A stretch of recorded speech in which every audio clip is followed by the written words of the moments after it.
Hello friends and students, again welcome to my YouTube channel computer Guru ER Sandeep. उम्मीद है आप सभी बहुत अच्छे होंगे और सी प्रोग्रामिंग की इस सीरीज़ का पूरा फ़ायदा उठा रहे होंगे। और काफ़ी इंटरेस्टिंग टॉपिक अभी चल भी रहा है हम लोगों का, जिसमें हम लोग पॉइंटर को कवर अप कर रहे हैं। तो आज पॉइंटर को इस पार्ट में भी हम लोग आगे बढ़ाएंगे और जो टॉपिक आज कवर अप होने वाले हैं उन पर एक नज़र डालें हम लोग। तो जो सिलेबस आज कवर अप होने वाला है वो है पॉइंटर टू पॉइंटर। ये बहुत मज़ेदार, इंटरेस्टिंग और डिफरेंट टॉपिक है। दूसरा उसके बाद है pointer and one dimensional array. फिर हम लोग पॉइंटर टू एरे देखेंगे और उसके बाद कुछ प्रोग्राम्स बनाएंगे इन पे आधारित, ताकि इस पूरे के पूरे टॉपिक पे हमारी पकड़ बन जाए।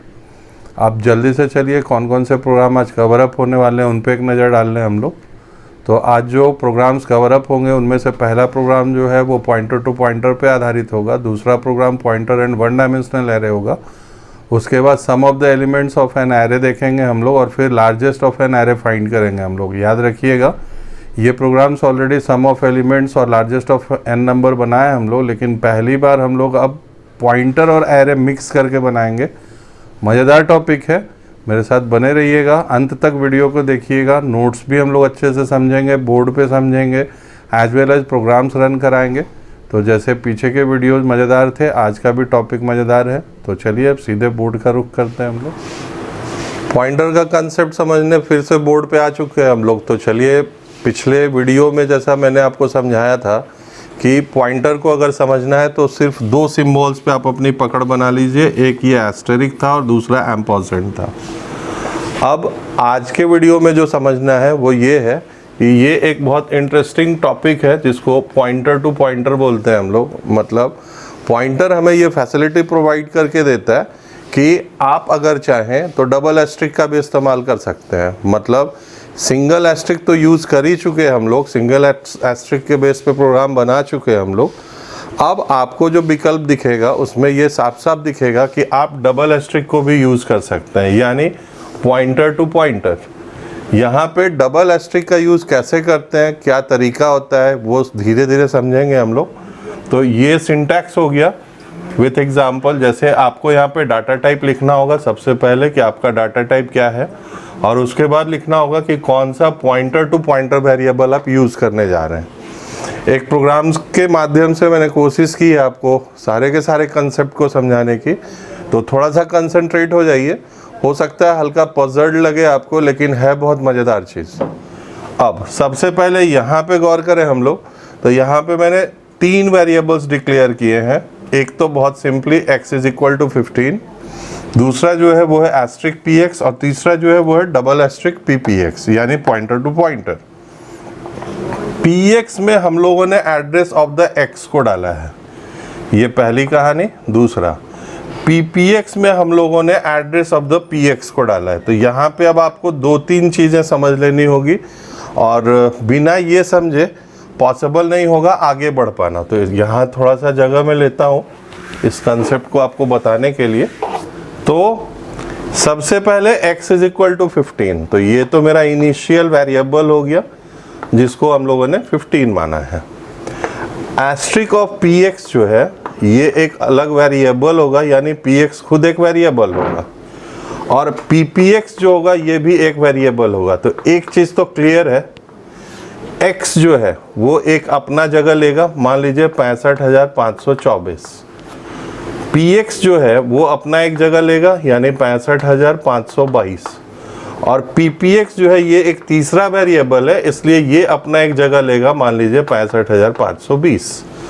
दो का डिफरेंस इसलिए रखा है मैंने क्योंकि ये एक इंटीजर टाइप का वेरिएबल है। अब आगे बढ़े हम लोग। निश्चित तौर पे ये एड्रेस अलग होगा, ये अलग होगा, ये अलग होगा, क्योंकि ये तीनों के तीनों तीन डिफरेंट वेरिएबल्स हैं और हर वेरिएबल अपने लिए एक मेमोरी एरिया एक्वायर करता है। ये पॉइंटर का रूल है जो हम लोग पिछले वीडियो में भी समझे हैं, आज फिर से मैंने रिपीट कर दिया है। अब प्रोग्राम की तरफ बढ़े हम लोग। px में एड्रेस ऑफ द x डाला गया है, यानी px की वैल्यू क्या होगी, वैल्यू ना कि address, address of the x यानी 65,524।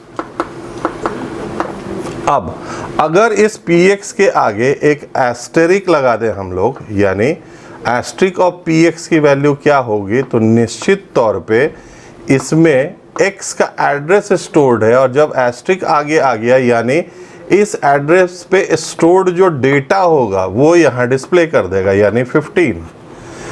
अब अगर PPX के थ्रू हम लोग चलें तो आप यहाँ पे फिर से गौर से देखिए, PPX में क्या डाला गया है, एड्रेस ऑफ द x, यानी PPX में आ जाएगा 65,522, और इस पे स्टोर्ड डेटा क्या है, तो इसी के लिए डबल एस्ट्रिक का यूज होगा, और यहाँ पे लिखेंगे हम लोग डबल एस्ट्रिक PPX। आप यहाँ से देखिए, फिर इधर का दिखाते हैं हम आपको। PPX में क्या स्टोर्ड है, तो एड्रेस ऑफ द PX यानी 65,522। 65,522 का मतलब हो गया एड्रेस ऑफ द PX। इस पे स्टोर्ड डेटा क्या है, तब तो दिखेगा कि 65,524, क्योंकि इस पे तो यही डाटा डाल रहे हैं हम लोग। अब उस पे स्टोर्ड डाटा चाहिए, यानी डबल एस्ट्रिक। PPX में डबल एस्ट्रिक का मतलब इसके एड्रेस पे कौन सा डाटा स्टोर्ड है। तो यहाँ जब हम लोग डबल एस्ट्रिक PPX लिखेंगे तो निश्चित तौर पे इसका जो वैल्यू आएगा वो आएगा 15। अब बारी बारी से अगर इसको आप रन करके देखें तो सब कुछ स्पष्ट होता जाएगा। एड्रेस ऑफ द x क्या होगा, तो 65,524। वैल्यू ऑफ PX क्या होगा, तो 65,524, क्योंकि एड्रेस ऑफ द x ही तो वैल्यू ऑफ PX है। वैल्यू ऑफ एस्ट्रिक PX क्या होगा, तो निश्चित तौर पे 15। अब यहाँ पे आए हम लोग, वैल्यू ऑफ PPX क्या होगा, तो address of the PX, it means 65,522। Double asterisk PPX का वैल्यू क्या होगा, यही मेन चीज इस पूरे थीम के अंतर्गत आने वाला है। इसका मतलब ये हुआ कि 65,522 पे स्टोर्ड जो भी डेटा है वो है 65,524, और इस पे जो स्टोर्ड डेटा है वो यानी 15। ये पूरा कंसेप्ट दिमाग में बैठा लीजिए। इसको एक टेबल के माध्यम से भी मैंने नोट्स में आपको बता के दिया है, तो हम लोग नोट्स पे आएंगे तो और ज़्यादा समझेंगे। और एक बार फिर से इसको आप गौर से समझिएगा तो आप अच्छे से समझेंगे। प्रैक्टिस कीजिए, बहुत सिंपल सा कंसेप्ट है इसका। अभी यहाँ ख़त्म नहीं हुआ है, अभी और आगे चलेंगे हम लोग। अब पॉइंटर को एरे के साथ लेके चलेंगे, और चलिए अब समझा जाए पॉइंटर टू एरे का कंसेप्ट। चलिए नेक्स्ट टॉपिक के तरफ आ गए हैं हम लोग, और ये है पॉइंटर एरे के साथ जोड़ के कैसे यूज़ करेंगे हम लोग। सिंपल ट्रिक है जिसको मैं यहाँ पे आपको बताऊंगा, और उसे आप दिमाग में डाल लें, इन फ्यूचर आपको कभी प्रॉब्लम नहीं आएगी। चलिए समझते हैं हम लोग। तो सिंपली एरे डिक्लेरेशन का ये तरीका होता है, अगर आपके पास पहले से कांस्टेंट वैल्यूज़ हैं तो मतलब x नाम का एक एरे एक्वायर करो, उसमें 5 मेंबर्स हैं, वो मेंबर्स कौन कौन से हैं, मतलब एलिमेंट्स कौन कौन से हैं, वो आप यहाँ पे लिख दीजिए। अब सिंपली जब हम लोग इसको एक एरे के रूप में देखें हम लोग, मतलब एक डिज़ाइनर फॉर्म में इसको देखें हम लोग, तो सपोज ये मेरा x है जो अपना एरिया एक्वायर कर चुका है, जिसमें अलग अलग वैल्यूज़ रखे हुए हैं, जिनमें से पहला वैल्यू 10 है, दूसरा वैल्यू जो है वो 11 है, 12 है, 13 है और 14 है। ये मेरे 5 वैल्यूज़ हैं। अब ये जो पांचों वैल्यूज़ हैं वो किस एरे के अंतर्गत स्टोर्ड है, तो x के अंतर्गत स्टोर्ड है।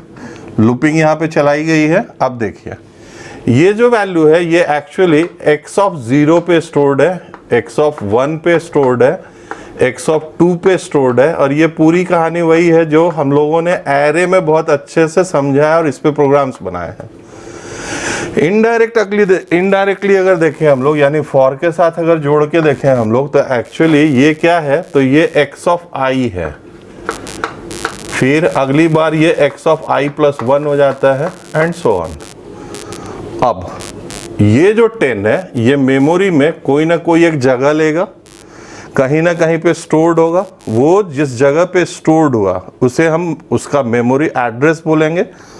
इंटीजर टाइप का है तो 2-2 का डिफरेंस आएगा। हम कोई बहुत किताबी एड्रेस नहीं लेने जा रहे हैं, बहुत सिंपली लेके चलते हैं कि मान लीजिए ये 2000 हमें लोकेशन पे स्टोर्ड है, तो अगला जो वैल्यू होगा वो 2002 पे स्टोर्ड होगा, उससे अगला जो होगा वो 2004 पे होगा, उससे अगला 2006 पे होगा, और उससे अगला 2008 पे होगा। यानी टोटल एरिया जो ये एक्वायर किया वो कितना हुआ, तो 5 × 2 = 10 बाइट्स। निश्चित तौर पे वो कितना एरिया एक्वायर करेगा, 10 बाइट का। अब एरे में ये सब कुछ वही है जो हम लोगों ने पहले देखा था। अब जब इसे हम लोग पॉइंटर के साथ ऐड करेंगे, यानी जब एरे को पॉइंटर की तरह जब इस्तेमाल करना होगा तो लिखने का तरीका बदल जाएगा। ये जो आप x ऑफ i लिखते थे ये रूपांतरित हो जाएगा और लिखने का तरीका हो जाएगा x प्लस i। बहुत सिंपल है, क्या? x plus i। जब डेटा दिखाने की बारी आएगी तो आगे में एस्ट्रिक लगा देंगे, और जब एड्रेस की बारी आएगी तो आगे में एम्परसेंट लगा देंगे। बस ये दो ट्रिक आप याद रखिए, आपको कभी भी पॉइंटर विद एरे के बेसिक में आपको प्रॉब्लम नहीं आएगी। सिर्फ और सिर्फ लिखने का तरीका बदल जाएगा। यानी जब कभी भी इस एरे में स्टोर्ड डेटा की बात करनी होगी तो आप x प्लस i लिखेंगे, न कि x ऑफ i लिखेंगे।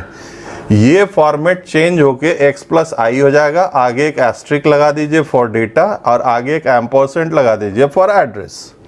दूसरा, ये हमें एक और फैसिलिटी देता है। चलिए प्रोग्राम को समझते हैं हम लोग, फिर आपको शायद सारा ये कंसेप्ट यहाँ नज़र आ जाएगा। एक एरे डिफाइन किए हम लोग जिसमें हमने एलिमेंट्स डाल दिए। एक लूपिंग को चलाने के लिए एक वेरिएबल लिया गया, बोले हम 5 टाइम्स चलो, चूँकि ये मेरा डाटा 5 है। पहली बार जब प्रिंटफ कराएंगे निश्चित तौर पे i की जो वैल्यू है वो 0 है तो ये हमें 0 देगा। दूसरा जो है वो x of i is equal to %d है, मतलब अगला जो रिजल्टेंट दिखेगा हमें वो क्या दिखेगा? x of i is equal to 10। यहाँ पे दिखेगा i इज इक्वल टू 0। अब आगे बढ़े हम लोग, और तीसरा जो है जो यहाँ पे मैंने आपको बताया ये क्या देगा, तो इस 0th लोकेशन पे स्टोर्ड डेटा क्या है वो दिखाओ। तो यहाँ पे आपको दिखाएगा asterisk x plus i is equal to क्या होगा, तो 10। ये बात हो गई हम लोगों की पूरे के पूरे डेटा की। लूप के अंदर है इसलिए ये बदलता जाएगा। ये i बराबर 1 हो जाएगा, फिर x of i is equal to यहाँ पे 11 हो जाएगा, फिर asterisk x plus i is equal to 11 हो जाएगा। ये x ऑफ i लिखने का तरीका जो है वो बदल के एस्ट्रिक x प्लस i हो जाएगा। ये पहला ट्रिक मैंने आपको बताया था। दूसरा, एड्रेस की बात करें हम लोग तो एड्रेस में एम्परसेंट x ऑफ i आप लिख सकते हैं, या आप सिंपली x प्लस i लिख दे तो भी आपका काम हो जाएगा, एम्परसेंट लगाने की ज़रूरत नहीं है। एरे विथ पॉइंटर कहता है आप यहाँ पे एक एम्परसेंट डाल देते हैं तो भी सही है, नहीं डालते हैं तो भी सही है, उसे भी वो क्या मानेगा, एक एड्रेस। तो उम्मीद है कि pointer and one dimensional array का बेसिक कंसेप्ट आप समझ गए होंगे। अब चलिए एक एवरेज ऑफ n नंबर्स का प्रोग्राम बना के देखते हैं हम लोग। चलिए अब बहुत आसान एक कंसेप्ट और समझा जाए, जो कि पॉइंटर विद एरे के लिए एक प्रोग्राम मैंने यहाँ पे बना के दिया है आपको, एवरेज ऑफ n नंबर्स का। कुछ छोटी छोटी चीज़ें हैं जिन पे आपको ज़्यादा ध्यान देना होगा, ज़्यादा फोकस करना होगा, और इतना आसान लगेगा आपको जैसे लगेगा कि और सब चैप्टर से तो आसान पॉइंटर ही था।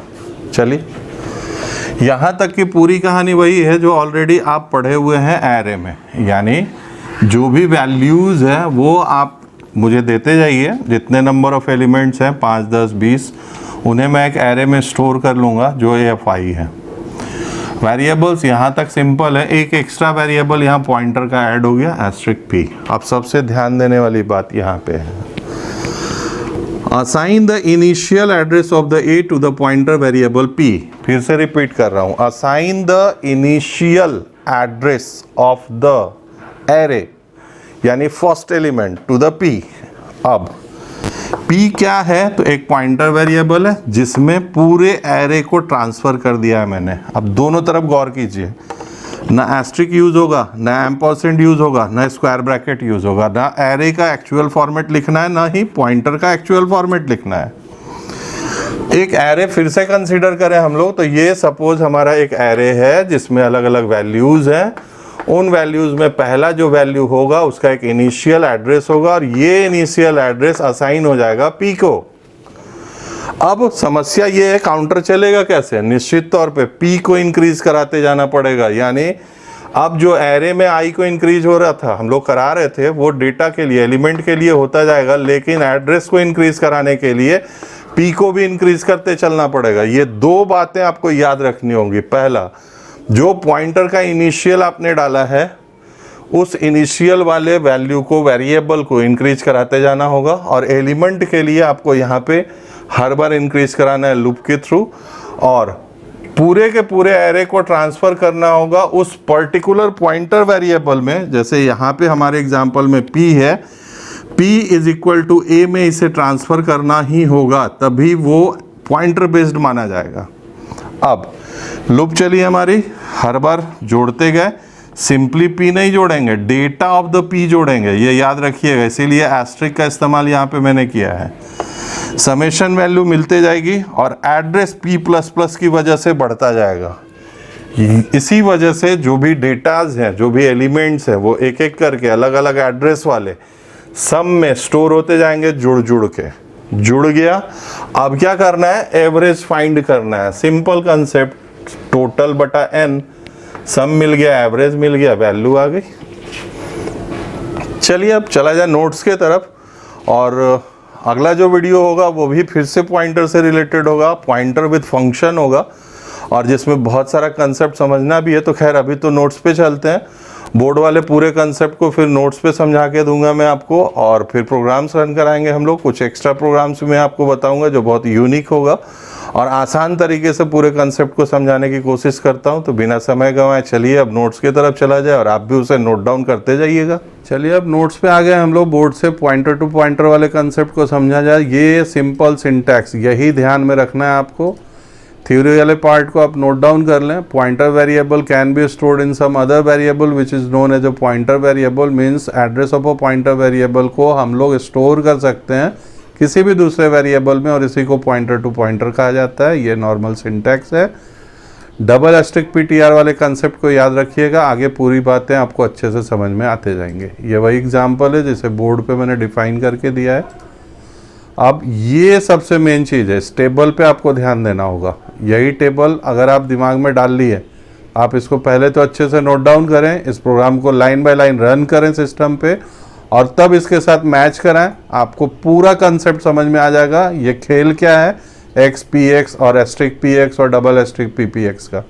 आगे वन डायमेंशनल एरे वाला कंसेप्ट ये भी देख चुके हैं हम लोग। आप सिर्फ स्क्रीनशॉट लेते जाइए और नोट्स प्रिपेयर कर लीजिएगा। अगला पॉइंटर टू एन एरे है, जिसे बोर्ड पे मैंने फोर्सिबली आपको बताया 2-3 जगहों पे जहां आपको ज़्यादा ध्यान देना है। और वो क्या है, तो एक तो आप ये पूरा सिंटैक्स ध्यान में डाल लें। एरे में कोई भी डेटा लीजिए, उस एरे को एक पॉइंटर टाइप के वेरिएबल में ट्रांसफ़र कर दीजिए, और उसके बाद उसके एड्रेस के बेस पे आपका काम खुद ब खुद होने लगेगा। आपको ज़्यादा मेहनत करने की ज़रूरत ही नहीं है। ट्रिक कहाँ पे यूज़ हो रहा है, तो पी वाले लाइन में, जहाँ पे आपने पूरे एरे को पी नाम के एक पॉइंटर वेरिएबल में असाइन कर दिया, यानी initial address of the first element of the array will be assign to a pointer variable that is p, and after that during the operation you have to increase p, और क्योंकि हर बार address बदलेगा तो ही data पे work होगा। तो अब चलिए सीधे सिस्टम का रुख करें हम लोग, और कुछ प्रोग्राम्स रन करके देखा जाए, आपकी पकड़ और अच्छी बन जाएगी। चलिए अब पॉइंटर टू पॉइंटर का ये प्रोग्राम है जिसे बोर्ड पे हम लोगों ने अच्छे से समझा। तो ये सारा बेसिक पार्ट मैंने यहाँ पे डाला है, और डबल एस्ट्रिक, सिंगल एस्ट्रिक, फिर एड्रेस के बेस पे एक एक कंसेप्ट जो हम लोगों ने बोर्ड पे समझा उसे एक प्रोग्राम की शक्ल में मैं यहाँ पे डाल चुका हूँ। अब इसे बस रन करके देखा जाए हम लोग, तो आउटपुट देखें आप, तो पॉइंटर टू पॉइंटर का कंसेप्ट अपने आप क्लियर हो जाएगा, शायद ही मुझे कुछ बताना पड़े। ये different addresses, different values, different variables, याद कीजिए। पीपीएक्स का एड्रेस 65,520, फिर पीएक्स का एड्रेस 65,522 और एक्स का एड्रेस 65,524, जहाँ से मैंने इस कंसेप्ट को समझाना शुरू किया था बोर्ड पे। रिजल्टेंट आपके सामने है। डेटा के रूप में अगर आपको चाहिए तो एक्स डायरेक्ट आएगा, एस्ट्रिक पी एक्स जो होगा वो भी डाटा ही देगा, और double asterisk p p x जो होगा वो भी डाटा ही देगा। तो ये डबल एस्ट्रिक का खेल था जिसे हम लोगों ने समझा था। चलिए नेक्स्ट प्रोग्राम की तरफ बढ़े हम लोग। तो अगला जो प्रोग्राम है हम लोगों का वो भी पॉइंटर पे ही बेस्ड है, और यहाँ पे अब एक एरे जुड़ गया आगे। ये भी प्रोग्राम बोर्ड पे समझे थे हम लोग कि आप अलग अलग वैल्यूज़ को, एड्रेस और वैल्यूज़ दोनों डिस्प्ले करा सकते हैं एक एरे में। केवल लिखने का फ़र्क ये आएगा कि एक्स ऑफ आई की जगह पे आपको एक्स प्लस आई लिखना पड़ेगा। बस डेटा चाहिए तो एस्ट्रिक लगा दो, डेटा नहीं चाहिए तो एस्ट्रिक और एम्परसेंड किसी की ज़रूरत नहीं है। एरे के केस में आप उसे डायरेक्ट रन कर सकते हैं। तो ये रहा इसका रिजल्टेंट, जो पूरा चार्ट आप अच्छे से समझ लें। As well as note down करें और इसको रन करके देख लें। चलिए फिर अब नेक्स्ट प्रोग्राम की तरफ बढ़े हम लोग।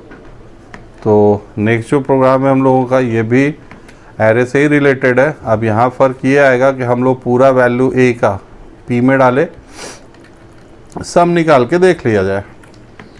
कोई भी 5 वैल्यू, 1 2 3 4 5, समेशन आ गया। सिंपल कंसेप्ट है। पूरा का पूरा एरे का वैल्यू एक पॉइंटर में ट्रांसफ़र करें, हर बार जोड़ते जाएं, पी को इंक्रीज़ करें, रिजल्टेंट डिस्प्ले करा लें। चलिए अब अगला प्रोग्राम देखें हम लोग। ये भी प्रोग्राम बहुत इंटरेस्टिंग है, लार्जेस्ट ऑफ एन नंबर है और ये हम लोगों का 100वां प्रोग्राम है इस पूरे सीरीज़ का। यहाँ पे हम लोगों ने n नंबर ऑफ़ एलिमेंट्स को ले लिया एक एरे में और उसे पॉइंटर टाइप के एक वेरिएबल में पूरे एरे को ट्रांसफ़र किया हम लोग। फिर वही लार्जेस्ट ऑफ n फाइंड किए, कौन सा डिजिट सबसे बड़ा होगा और उस रिजल्टेंट को प्रिंट करा लिया हम लोग। इसको भी रन कर लीजिए।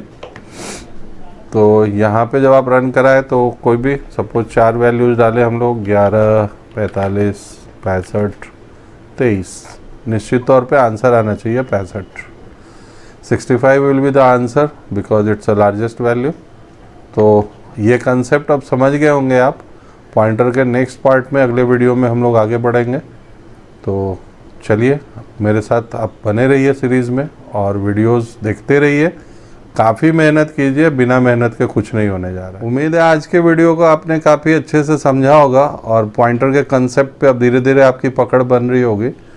तो अब आप और मेहनत करें, मेरे साथ वीडियोस में बने रहें, पूरे सीरीज़ को अच्छे से देखें, मेरे वीडियोस को अपने दोस्तों में शेयर करें, वो भी इसका फ़ायदा उठा सकें। एज वेल एज अगर आपको ये वीडियो अच्छा लगता हो तो आप प्लीज़ लाइक किया करें और मेरे चैनल को अभी तक सब्सक्राइब नहीं किए हैं तो प्लीज़ आप उसे सब्सक्राइब कर लें। पॉइंटर और मज़ेदार होता जाएगा, टॉपिक्स और ज़्यादा कवर अप होंगे। आसान बनाने का हमेशा प्रयास रहता है मेरा, डेप्थ कभी भी कम नहीं होगी और सिलेबस जैसे तैसे कंप्लीट करने का कभी इंटेंशन नहीं रहता है मेरा। पढ़ा जाए, अच्छे से पढ़ा जाए और एक इस मदर लैंग्वेज पे सी पे अपनी पकड़ खूब अच्छे से बना ली जाए ताकि इन फ्यूचर अदर लैंग्वेजेस भी हमारे लिए आसान बन जाए। So thanks for watching.